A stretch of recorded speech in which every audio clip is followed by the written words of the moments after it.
आज चिंतन में मैं चर्चा करने जा रहा हूं मोदी के तीसरे कार्यकाल का, जो आज तीसरी बार सत्ता में वापसी करने वाले हैं, तीसरी बार प्रधानमंत्री बनने वाले हैं। इस पर मैं थोड़ा सा निगाह दिलाना चाहूँगा कि तीसरी बार सत्ता संभालने के बाद आगे क्या होने का उम्मीद है, इस पर चर्चा करने जा रहा हूं। मोदी जी 10 वर्षों का शासन किस तरह से किया, पूर्ण बहुमत की सरकार बना करके, और जो देश में मोदी जी का नाम का जो डंका पिटा, जो डंका बजा, और जिस तरह से गोदी मीडिया और कुछ पत्रकारों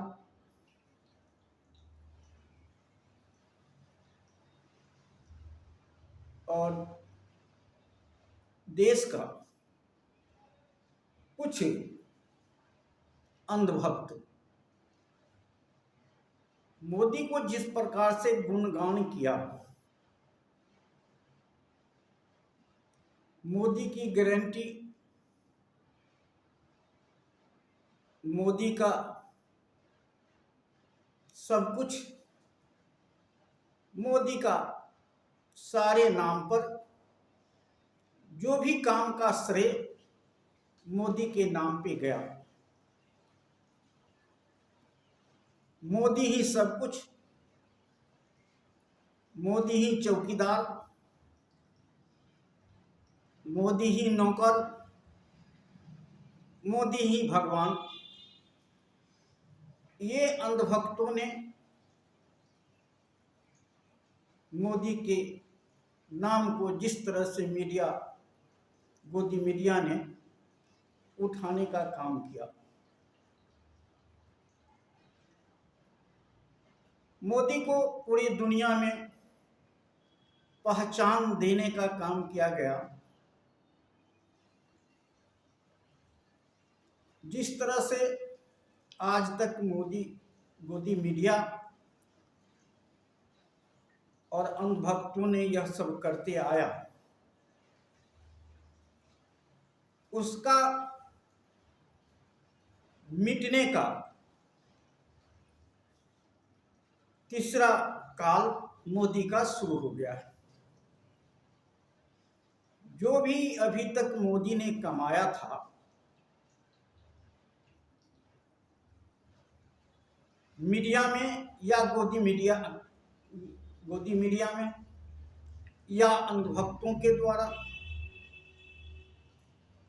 राम मंदिर के मुद्दे पर जो भी मोदी ने अभी तक कमाया था, अब तीसरे कार्यकाल में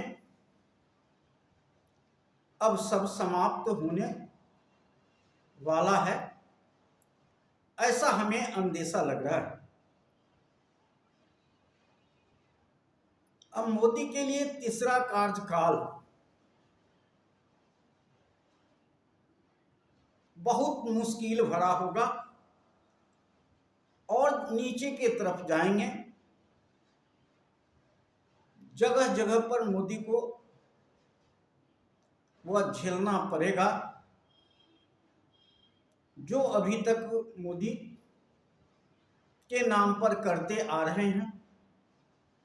सभी कामों का श्रेय मोदी के नाम से दिया गया। आगे तीसरा कार्यकाल में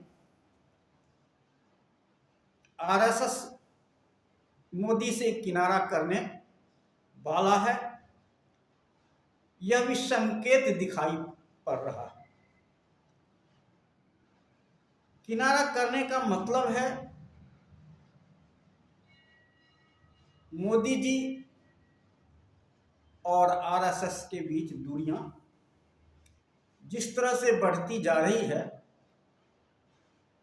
उससे यही कह सकते हैं। दूसरी तरफ बीजेपी अब समापन की ओर जा रही है। बीजेपी का खात्मा होने जा रहा है। मोदी राज में बीजेपी का हाल बुरा हो गया, क्योंकि जो भी काम हुआ मोदी के नाम से हुआ। मोदी की गारंटी, मोदी की जीत, मोदी की प्रचार, मोदी ही भगवान, यह सारे काम मोदी के नाम पर हुआ। आगे तीसरा जो कार्यकाल होगा न मोदी के नाम पर होगा न बीजेपी के नाम पे होगा। अब इंडिया के नाम, एनडीए गठबंधन के नाम पे होगा, जिसका संकेत आज दिखाई पड़ने लगा है कि मोदी का नाम समाप्ति की ओर जा रहा है। और भाजपा तो पहले ही चली गई थी, बीजेपी पहले ही चली गई थी, अब सामने एनडीए आ गया है। अब तीसरा कार्यकाल एनडीए का होगा और एनडीए का कार्यकाल में न आरएसएस बचेगी न बीजेपी बचेगी, न मोदी बचेंगे, क्योंकि जो भी सम्मान उन्होंने अभी तक कमाया है वह तीसरा कार्यकाल में वह समाप्त होने जा रहा है। अब सामने दिखाई पड़ता है एनडीए। अब एनडीए की चर्चा होगी न कि मोदी की चर्चा होगी। जब एनडीए की चर्चा होगी उसमें आपने देख रहे होंगे एन का महत्व कितना बढ़ जाता है। बिना एन का एनडीए नहीं होगा, यह सबको निगाहों में दिखाई पड़ता है। अब एन ही सरकार बनाने जा रही है, एनडीए ही सरकार बनाने जा रही है। उसमें मोदी का कहीं, एम का कहीं चर्चा तक नहीं होने जा रही है, क्योंकि आज एन का महत्व एनडीए में सबसे ज्यादा बढ़ गया है और एन ही शासन करेगा दिल्ली के कुर्सी पे। ये भी पता चल रहा है, क्योंकि एन के बिना अब एनडीए चलने वाला नहीं है। एन का जितना बड़ा महत्व बढ़ गया है, कहने का मतलब है नीतीश कुमार और चंद्रबाबू नायडू दोनों एनडीए के धुरी बन गए। अब ये दोनों के बिना सरकार चलना मुश्किल है। और हम तो यही समझते हैं कि एनडीए का सरकार मतलब चंद्रबाबू नायडू और नीतीश कुमार का सरकार, क्योंकि इस दोनों के बीच में बीजेपी का कहीं स्थान नहीं है। 240 सीट का कोई मतलब नहीं है। आज हम यही समझते हैं कि जैसे विपक्ष सत्ता से बाहर रहेगा, उसी तरह बीजेपी भी सत्ता से बाहर रहेगी, ऐसा सरकार दिखाई पड़ने वाला है। चाह करके भी बीजेपी और मोदी जी मनमानी नहीं कर सकते। आज तक जो भी 10 वर्षों तक मोदी जी ने किया, वह जनता 10 वर्ष के बाद उनके कामों को नकार दिया। जनता को जो भय था, जो डर था, उस पर मोहर जनता ने लगा दिया। आज देश का जनता ने जीत लिया है यह 2024 का चुनाव। न मोदी जीते हैं, न विपक्ष इंडिया जीता है, लेकिन देश का जनता यह चुनाव को जीता है। जिस तरह से देश के जनता के बीच में आक्रोश पैदा हुआ मोदी जी के प्रति, मोदी जी के काम के प्रति, मोदी जी के बयान के प्रति, उसका नतीजा है 2024 का चुनाव के बाद जो आज सरकार बन रही है। आगे मोदी जी के लिए बहुत बड़ा मुश्किल पैदा होने वाला है। जहां तक हम समझते थे कि मोदी जी गठबंधन के सरकार में पूर्ण बहुमत बीजेपी को नहीं आएगी तो मोदी जी प्रधानमंत्री नहीं बनेंगे। बीजेपी में यह चिंतन होगा कि अगर बीजेपी को बचाना है तो मोदी जी को हटाना है, ऐसा आवाज उठेगा।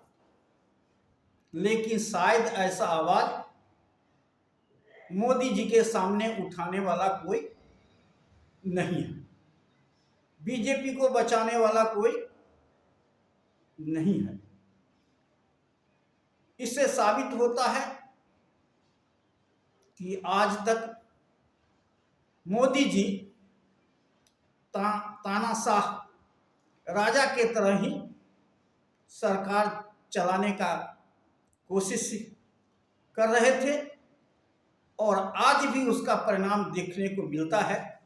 जब बीजेपी 240 सीट पर खड़ी हो गई तो भी मोदी का बिना सरकार नहीं बन रहा है,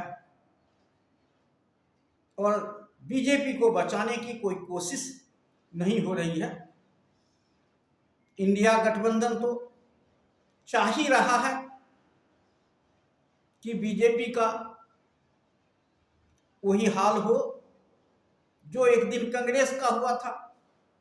अब कांग्रेस इंडिया गठबंधन वापसी करने वाली है, उसका अब ग्राफ ऊपर जाएगा।